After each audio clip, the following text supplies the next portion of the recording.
Welcome to Government Crackers. So I am here with my second video where I'll be covering the complete static GK topics that are very much important for FCAT examination. So today I will be discussing the complete portion that you need to cover for static GK topics, and the question at times cover 4 to 5 question, or at times it may go higher up to 7 to 8 fixed question from these sections. So one by one we'll be discussing all. Before I proceed further on, I'd like to tell you there is a scholarship exam by Government Crackers, so you can learn for FCAT as well as get a prize money also. The registration charges are ₹99, in which we'll be getting a free defense magazine worth ₹120 free of cost. So you can register it with the help of website www.governmentcrackers.com. So previous year paper के analysis के according, if I tell you, then static GK covers around 5 to 7 question at times. जैसे कि मैंने आपको बताया, as higher as 5 to 7 questions इस particular section से आपसे पूछे जा सकते हैं combinedly with science and every portion. ठीक है, not only the static GK section, इसमें आपका static science के sections भी include होते हैं. जैसे जो known terms हैं, for example आपके laws हो गए, ये सारे static ही हैं, ये कभी change नहीं होने वाले. So static GK including all the subjects can cover up to 5 to 7 questions, which means that around 18 to 20 marks are in your hand. So the major topics जो आपको एटलीस्ट अब लास्ट 1 मंथ में जो cover करने हैं AFCAT examination के लिए without any dilemma, जो आपको बिल्कुल मगअप करना है, that I am going to tell you here. First of all, अब आपको जानना है about the lakes in India. जो भी इंपॉर्टेंट लेक्स हैं पूरे कंट्री में, इसके बारे में आपको पता होना चाहिए. इन विच स्टेट दे आर, उनका नाम. तो क्वेश्चन वाइस वर्सा किसी भी फॉर्म में हो सकता है. उसी तरह you must be aware about the important boundary lines of the countries, specifically India के बारे में आपको जानना है. And then again you have to go out of the country और कुछ फेमस बाउंड्री लाइन्स के बारे में आपको जानना है. Then is the list of cities on banks of rivers. अभी काफी ज्यादा, क्योंकि अभी इधर अयोध्या वाला भी आपका जो डिस्प्यूट था वो सॉल्व आउट हो चुका है. सो यहाँ पे रिवर्स साइड सिटीज जो है वो काफी ट्रेंडिंग में है इस समय. तो one should be aware about all the famous river side cities. Then you should be aware about the famous dam systems in India. तो जो भी प्रोजेक्ट ऑन गोइंग है, अपकमिंग है, या पुराने जो बहुत फेमस है, अगर ये सारे आपसे नहीं तैयार होते तो एटलीस्ट जो फेमस वाले हैं you have to go through them. Then you need to be aware about the dance forms in India. Famous तो हम सभी को पता है, but state wise also आप इसमें डांस के नाम जान सकते हैं, रीजनल डांसेस के नाम भी आप जान सकते हैं. You should also be aware about the international organizations and their headquarters. तो जैसे मैंने बोला, सिंस इस स्टैटिक जीके, जब तक आप एवरीडे इसे मगअप नहीं करेंगे it will be very difficult for you to understand. तो इसीलिए आप इसको डेली रिवाइज कर सकते हैं. ऑल्सो यहाँ पे आपको क्या करना है कि जो इंपॉर्टेंट है उनमें से भी, like we can make it out कि कौन सी चीजें इंपॉर्टेंट है इसमें, तो प्रियोरिटाइज करके अपने उसको एक ऑर्गेनाइज कर सकते हैं आप लिस्ट में, और इंपॉर्टेंट वंस एटलीस्ट याद कर सकते हैं. Then you need to go for national parks also and national symbols of the country. After that, you have to go through nuclear power plants in India, the list of famous palaces in India, list of ports in India, list of important revolutions with their fathers, list of space centers in India, list of stadiums in India. इसमें आपका largest, highest, इस तरह से भी questions आते हैं static GK में, so you should go through them also. List of famous temples in India. Tiger reserve से अक्सर क्वेश्चन आ जाता है, तो मेक श्योर कि टाइगर रिजर्व हो गया, बोटानिकल गार्डन हो गया, नेशनल पार्क्स हो गया, वाइल्ड लाइफ सैंचुरीज हो गया, बर्ड सैंचुरीज हो गया. ठीक है, ये आप देख लें. Then again waterfall is an important aspect जिससे हमेशा क्वेश्चन पूछे जाते हैं.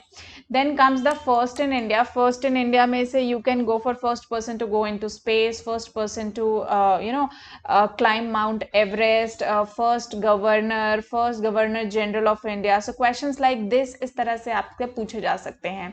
Then list of government schemes, एक उनके बारे में अवेयर होना चाहिए. Specially you cover the defence related and the schemes that focus on economy. ठीक है. Then comes your national, important national and international days. उनके डेट्स आपको ध्यान रखने हैं विद देयर अपडेटेड थीम्स जो 2020 के हैं. सो स्पेशली आप इसमें जनवरी टू अगस्त आप फोकस कर सकते हैं. Then is your important famous caves in India, father of nations of different countries. Then is the finance commission with their heads. So इसमें आप कोई स्पेसिफिकली पीरियड यहाँ पे मैं बोलूँगी आप ध्यान रख सकते हैं, जैसे किस टाइम पे क्राइसिस ज़्यादा आया था तो उस टाइम के आपको फाइनेंस हेड, उस टाइम की गवर्नमेंट, उस टाइम के आप जो है president, prime minister, finance minister, इस तरह से क्वेश्चन पूछे जाते हैं यहाँ पे। Talking about the international stadiums, आप उनके नाम जान सकते हैं। Bharat Ratna awardees 2020 as well, first awardee कौन था, भारत रत्न क्यों दिया जाता था, then whether it comes under gallantry award, non gallantry award, ठीक है। Then ranking of these awards, तो इस तरह से क्वेश्चन आ जाते हैं। देन मैंने आपको बर्ड सेंचुरीज के बारे में ऑलरेडी बता दिया।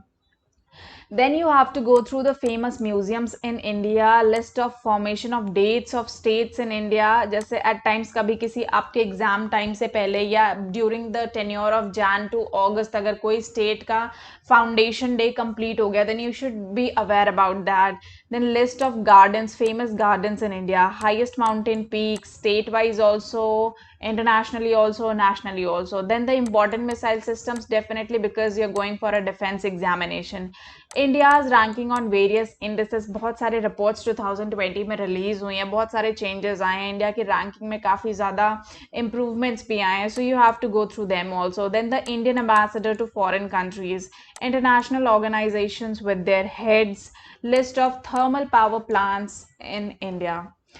Then the major religions around the world, उनके फेमस टेम्पल कौन से हैं, देन उनके फर्स्ट जो सेवियर थे वो कौन थे, so you should be aware about this also. Then the places of Indian, memorial places of Indian leaders, nicknames of famous personalities, famous places in India, symbols of particular states India या फिर country wise symbols also, national animal of, probably question can come, जो मैं एक बहुत famous question बता रही हूँ, it has repeated a number of times in AFCAT, so the national animal of your Australia हो गया, ठीक है। तो question like this can occur. देन यूनेस्को वर्ल्ड हेरिटेज साइट्स, जिसमें अपडेटेड साइट्स भी हैं, so please go through them, जो अपडेट अभी रिसेंटली आए हैं। Oceans and seas of the world, capitals, currency, languages, अब एट टाइम्स किसी भी कंट्री का कैपिटल, उसकी करेंसी पूछी जा सकती है, तो just have a look to the famous capitals and famous countries of the world. Then the important deserts, उनकी जो बाउंड्री लाइंस है कौन कौन से स्टेट्स को टच करती हैं, ठीक है। तो इस तरह के क्वेश्चंस आपसे पूछे जा सकते हैं। अब जो स्टैटिक जीके का मैंने पोर्शन कवर किया उसमें से कैसे क्वेश्चंस आपसे पूछे जा सकते हैं उसका एक ग्लिम्स मैं आपको दिखा देती हूँ। फॉर एग्जाम्पल जो स्पोर्ट्स रिलेटेड स्टैटिक जीके पूछा जाता है, जैसे पूछ लिया जाता है विजय हजारे ट्रॉफी जो है ये कौन से स्पोर्ट्स से रिलेटेड है, so option would be cricket, ठीक है। तो अगर आपने पढ़ा होगा then you can answer in a similar manner. जो स्पोर्ट्स टर्म है related to badminton, cricket, hockey, please go through them, इनसे तो रिलेटेड क्वेश्चन पक्का आते हैं।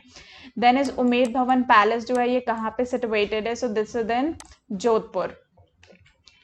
What is the capital of Belarus, ठीक है, तो option is Minsk.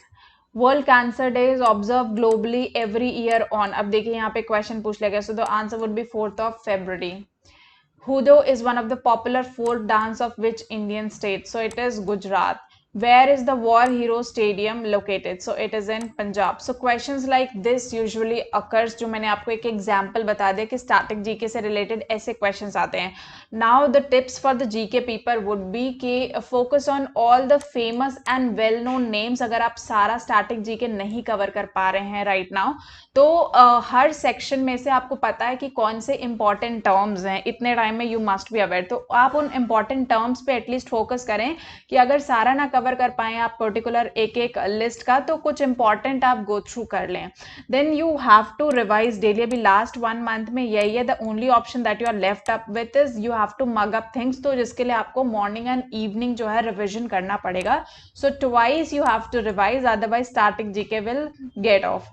Then you have to practice with solve previous year papers. आप previous year papers keep solving इसी static GK के साथ. अब आप previous year papers को जितनी बार maximum time revise कर सकते हैं, keep revising and make your study resource very much limited so that आपको ज़्यादा chaos, ज़्यादा confusion ना हो और आप easily focus होके पढ़ सकें, ठीक है. सो एनीबडी हु वांट्स कि प्रैक्टिस करना हो उन्हें, तो दे कैन गो फॉर ईकेटी का मटेरियल या प्रीवियस ईयर पेपर्स का books 10+ sets we have with us, जो आप परचेज कर सकते हैं. You will get it on 24 hours Also there is a scholarship test also जो मैंने बताया, so you can earn also till 4,000 is the maximum amount.